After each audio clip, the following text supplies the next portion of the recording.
The following program was provided by an independent producer solely responsible for its content. The opinions expressed do not necessarily represent the views of this station, its staff, board of directors, or underwriters.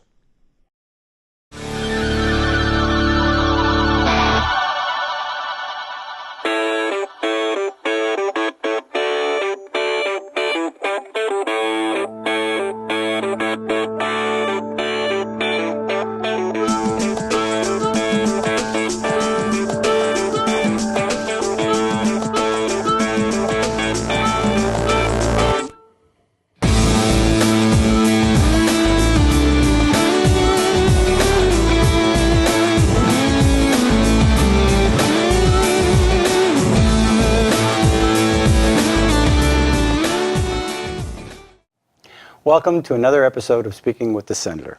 I'm Senator Kevin Avard. I represent District 12 here in New Hampshire. And today we're going to be recapping on a previous conversation that we had with regards to Medicaid and Phase 2. And I invited Caroline Virtue back so that we could finish our conversation that we had at our last episode. So I want to welcome Caroline back to the Thank you. Yeah. Thank you for having me. It's always a pleasure. Well, you know, a lot of people speak highly of you and up at the Capitol, and we've had you on before, and we really do appreciate your expertise. We know that you're in the field.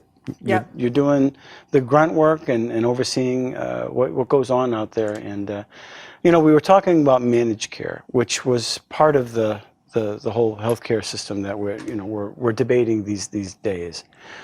And recently we said, you know, we're just going to put a long pause on this. Why is that important to New Hampshire citizens? Why is it important to the elderly? Why is it important to the DD community? New Hampshire's long-term care system is very unique in that it is a managed model already. So there are... When you say managed model, it's not like a fee for service. It's it's under a waiver. Mm-hmm. People have to be screened, medically approved, medically screened, financial approved, financial, to get on to the waiver. The plan of care and the service authorizations are developed in conjunction with the participant and the case manager, but the state has final say on what gets authorized. So it is a cost-efficient model, and all of the waivers are cost-efficient. And that is also true of our nursing homes, because those rates are controlled by the legislature. Individuals can't just move into a nursing home. They have to go through similar screening processes. We're talking county nursing home, correct? Or? No, even the private nursing homes, in order for New Hampshire Medicaid to pay for the stay, the people have to be screened and approved by the Department of Health and Human Services. Years ago, I worked with, about 10 years ago now, I believe, I worked with the nursing homes on a federally funded transition grant, and we were, going to move anybody in a nursing home who shouldn't be there out to the community. And because of the bed moratorium, the screenings, there were not many people in the nursing homes that could have been in the community. So because we have all of those screenings in place, there are not a lot of efficiencies, if any, when you to say be efficiency, achieved. What do you mean by efficiencies? Is it Well, saving money? In some other states that don't have moratoriums on their beds or screening processes for the waiver, there are a lot. It's a lot easier to get onto a waiver.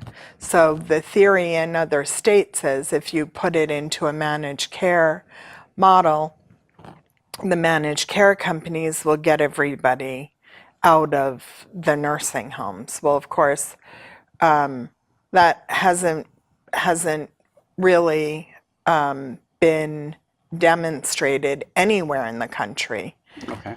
where that has actually worked, that there are actual savings. We recently voted on a bill in committee, I think it was 1816? 1816. And which would stop the managed care phase 2 part of Medicaid program. My reasoning was, under my understanding, that the individual care that is needed is critical. And sometimes, even though you say it's a managed care, it's not a full-blown, apparently, because there is individual care, and each case needs a specific instructions. You don't fall into this cookie-cutter syndrome. And people, when that happens, their treatments aren't going to be suited to them. They're going to be suited towards the company that's running the industry. Yes. Rather than the individual care. And that's a huge problem. That's one of the things that I really thought, how can we move that way? Right. So the department had a plan to move all of the populations at some point, but the choices for independence and the nursing home populations first over to the managed care model, which is currently 2 out-of-state companies, but it's going out to bid for re-procurement very soon. And there are a number of issues with those programs that would have had to have been addressed that we didn't have from the way they're operated now, a solid plan to address them. And just for our viewers, you're engaged in this on a daily basis because you run. I run a company that does case management for a state Medicaid waiver, among other things. No. Right, and do you do personal care yourself? No, we, choose with the consumer, other companies to And how long have you been doing this? plan. About 40 years, Holy 30 cow. years. And at you've this point. you've seen the evolution of the whole care system over all this period of time. Is it getting better, or does it need some tweaking still?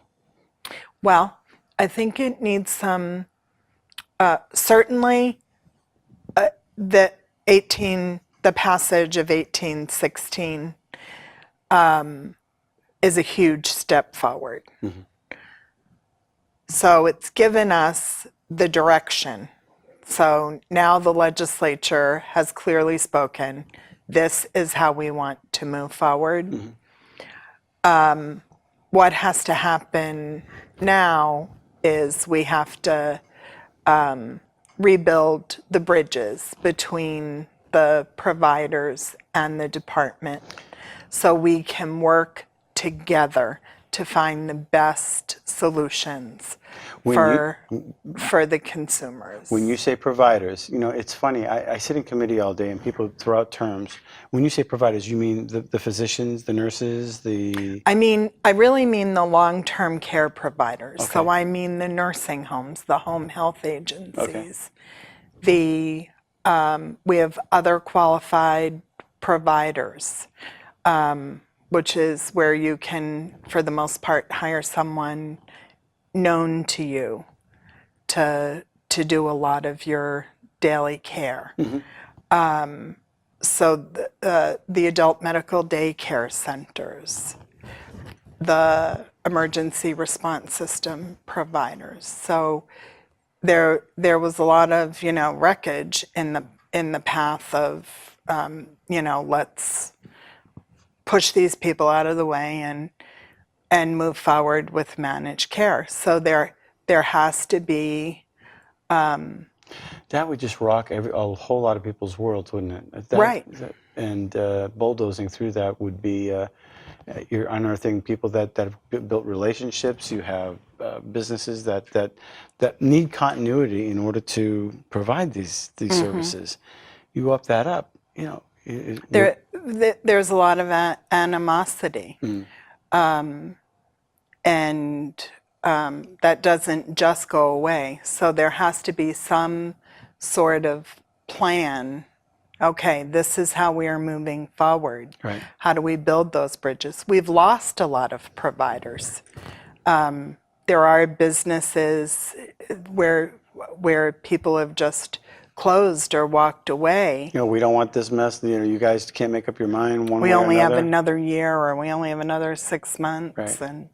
And we have to be careful when we're making policy. I mean, that affects other areas too, not just the healthcare industry, but whether in energy or if people are trying to invest in our state. We've got to show them that, well, we got a new election every 2 years, you know, what's going to happen?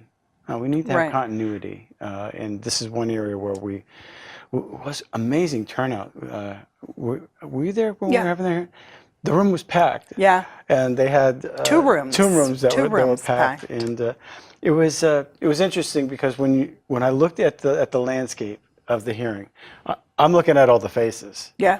And you see a real concern and doubt in people's minds.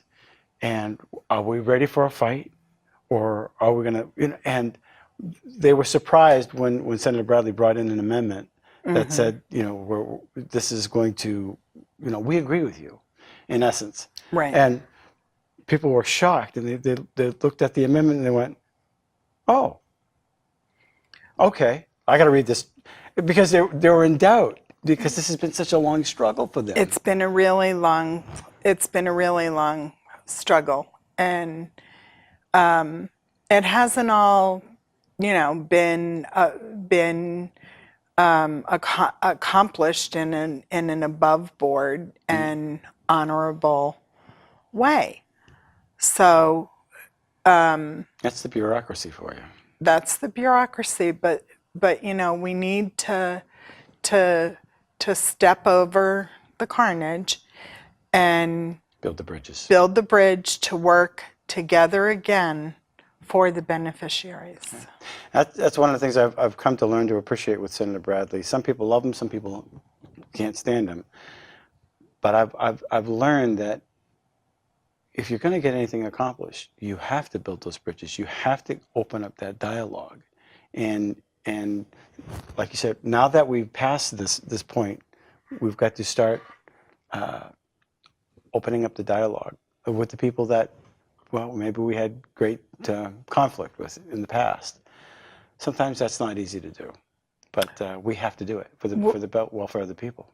And there's some real opportunity to make some changes that will increase the quality of life for the people in the community, the people in the nursing homes. So. I know on the DD waitlist we had just another $2 million proposed towards the DD waitlist, and just an amendment today. It's constantly on our mind, and we're constantly trying to make sure that they're taken care of. The people that are the most vulnerable, I have absolutely, unequivocally no problem helping out. And if they can live an independent life at any point and helping them achieve that on some level, that seems to be our role up there.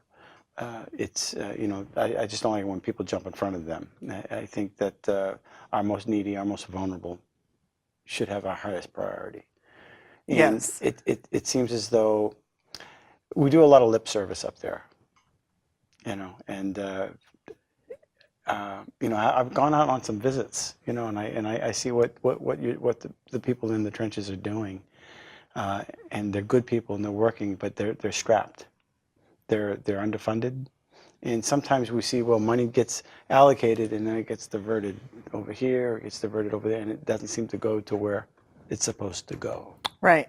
Well, often in long-term care, the providers are pitted against each other for, especially around the budget season. You know, everybody says, oh, we want community-based care, but they increase community-based care provider rates, nothing, and the nursing homes will get an increase. So in other words, we give the lip service to the community, but we fund the brick and mortar. Right. That's what the legislature does. Well, I support community-based care, and I'm going to put all the money in the nursing homes. So that pits the providers against each other. So you have some suggestions as to what we can do in the next session as far as building these bridges, the line of communication, or improving our system? Yes, I do have suggestions. I don't think it necessarily has to be done legislatively. I think the department and the providers need to work with each other for the common goal of serving the individual where the individual wants to be served. Because at the end of the day, the providers are responsible for the consumer. Right. And so is the department. So if we just work toward the shared mandate that we already have, we should be able to make some changes without a lot of legislation. But of course, they'll be off and running for the next budget now. Yeah, well, it hasn't even started. The elections haven't even started yet. The campaigns, but I'm sure there's going to be a lot of conversation about that. But I think we made some strides, some really good progress this year with. It was huge. With the funding, and yeah, I can look back and say I think we've accomplished a lot this year. I think we have, and this whole conversation with the managed care, I mean, it started a couple years ago, and I remember sitting with Senator Sanborn and Senator Jeannie Forster, and we were listening to the horrors. Well, my son has a tube that needs to be a specific tube with a specific drug, and this managed care is just not going to take care of that. How am I going to deal with that? My daughter needs a particular powder in order to hydrate, so I have to mix it with her, and that's not funded. And how are we going to? And these are real cases. People are living these day to day, and they have this burden. Yes. And they don't need the government just saying, hey, we're putting in a deaf ear to this. And I think it happens more often than we want to admit. Yes, and we need real solutions that are going to empower people to make better choices about the healthcare they consume. Mm-hmm. That is the only way we're going to be able to get a handle on the cost of healthcare. It's the one thing, healthcare, that you go out and buy without ever asking how much it costs. We've had a lot of conversations about that in the past, and And we'll do it at the micro level. Somewhere along the line, it got put into rule that case managers have to disclose their cost to every client, which we do, and the client signs off on it. And I think it's a great rule, but I think it should be a rule across the board. You say that, and I think I remember the conversation where that was brought up before, and the resistance from being across the board is palpable. Yeah, 20 years I've. Right. I sit on rules. Yeah. And for my audience, the rules is there's a part of our House and Senate joint committee. It's called JELCAR. And basically, when we pass a law, the law gets written into the books, and then, of course, the executive branch has to write the rules to comply with the law. And there can be a lot of discussion over how those rules applied. Are you making excessive rules and legislating through rules rather than through statute? And so there's this tension. So basically on this particular topic where we're talking about transparency, if you will. Yes. some providers, well, we've got proprietary information, and we don't want to disclose how we come up with our prices, because then our competition will be able to take advantage of that, and they didn't want that. Well, wait a minute. Why is my aspirin $200? Right. Well, Right? and it's the bigger providers that have the huge lobbies and the insurance that you Right. would never get it through. But Right. there was, if you want to, the case management providers are relatively small entities, and you gotta, any hill you want to die on is going to cost you money. Right. So, all right, you want me to tell everybody how much it costs? Okay, fine. But it's Make it equal. it's If I had to do it, $8 a day. Try making somebody who's making 10 grand a day do it, right. and they're not responsible for doing it. And I'm all for it, so don't get me wrong. I'm happy to do it. I've actually recently gone out and done a few new admissions. I had a staff person out, and I'm happy to sit there and have that conversation Right. with a consumer or their family. It serves them good because this is what you're up against. This is what it's going Yeah. to cost you. Can you make arrangements? Do you need help? Do you need extra services to provide Yeah. for that assistance? Blah blah blah. But when you don't know, and you get surprised with this enormous, oh my God, how am I going to pay for this? Yeah. When I was in the House briefly, I took the lemon law Okay. and swapped out car for medical procedure and mechanic with healthcare provider, and I didn't know you were a state rep. yeah, Oh. filed the bill. And little freshman rep went down there all by myself with nobody to testify, and That's scary. oh, there were 40 lobbyists in the room from all over the world, and every single one of them was against it. But, and I was like, this is a really great idea. I have a friend that has no health insurance, and he wanted to go get stitches, and he wanted to know how much it cost, and nobody would tell him. They just kept telling him, don't worry about it. And he was like, I have to pay for it. I need to worry about it.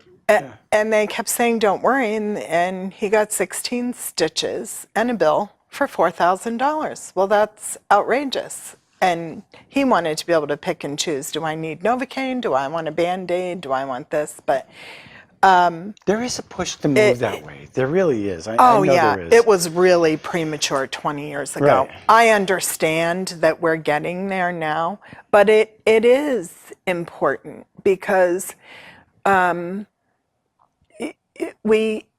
should be about it. It's the second biggest product in New Hampshire right now. Right. The people who are buying it should be choosing the item and the price. Right. Well, maybe I can go to St. Joe's and get a cheaper service than over here, or vice versa, or if I knew the price. To the tune of hundreds of thousands of dollars sometimes. Right. Yeah. And So it's really important. And the only way we're ever going to get a handle on these costs is if we know what they are. transparency, and I think there's a lot of people that agree with that. Final thoughts. We have a couple more minutes left. What do you want to leave with our viewers? Your congratulations on the holdback on managed care 2. Yes, I'm very happy about the outcome of 1816. If somebody's having issues with benefits or their services, can they call you?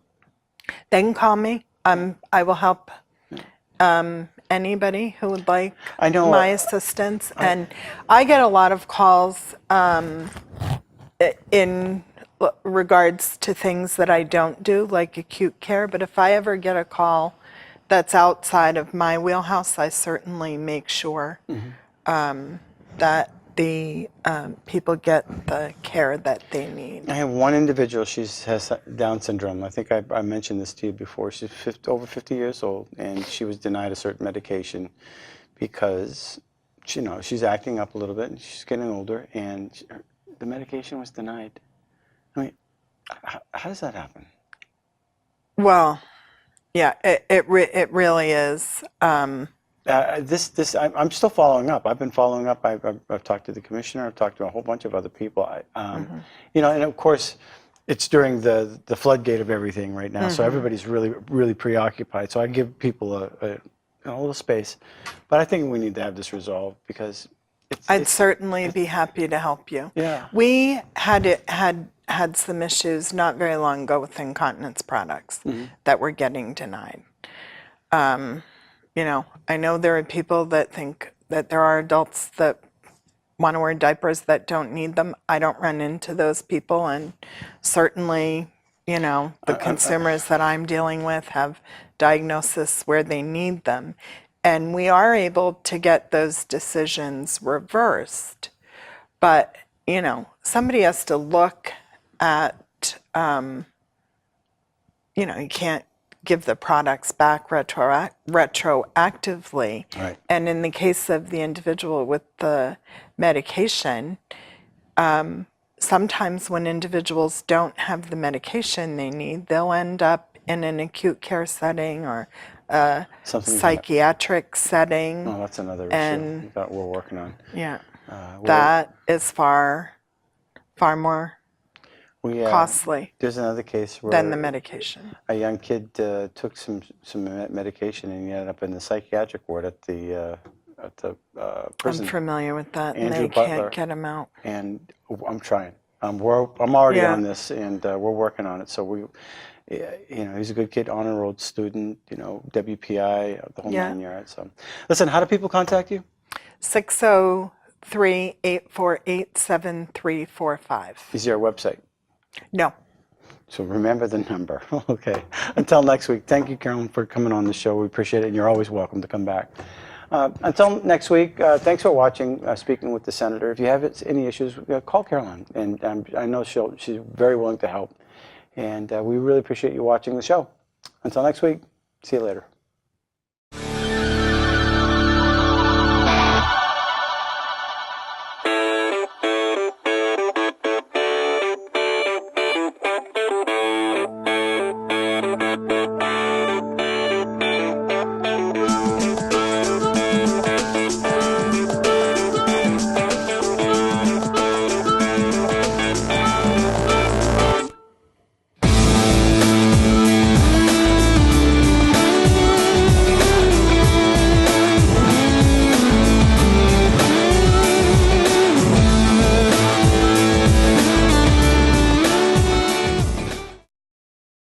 The preceding program was provided by an independent producer solely responsible for its content. The opinions expressed do not necessarily represent the views of this station, its staff, board of directors, or underwriters.